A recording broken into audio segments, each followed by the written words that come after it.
الشعب المغربي اللي هو الدكتور الهيني القى كيحكم من اول كل واحد كيعطيه الحقوق ديالو.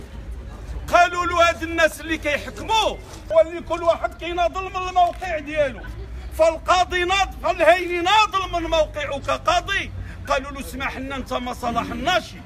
هو ماشي مقصود الهيني، مقصود كل شريف غيدخل من القضاء، مقصود رساله للقضاة الشرفاء، لان القضاة اللي باقي كاينين كيقولوا لهم سمعوا مزيان، سمعوا مزيان. هذا كيقولوها لهم الناس اللي الفوق، كيقولوا لهم وزير العدل وماشي وزير العدل، اللي نصب وزير العدل واللي كيتحكموا في وزير العدل. اما وزير العدل هو غير دميه والعود. توجت كمفخره للشعب المغربي وتوجت كمفخره للقضاء المغربي.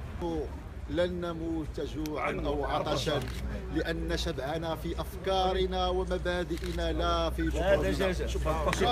هو خرجوا فيك الله وتحدى الهيني، تحداه الهيني، تحداه الهيني. نشر الاملاك ديالو قال لهم ها الشقه اللي عندي شريتها بالكريدي، وفين هذوك اللي عندها؟ سنواصل الكفاح.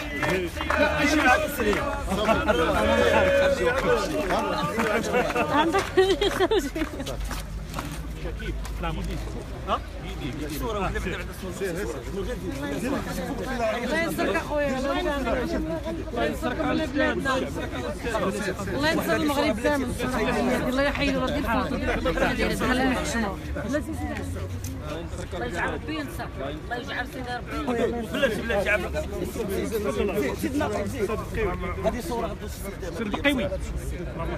بلاتي شويه خايفه، بلاتي الله يجازيك. ناخذ واحد الصوره.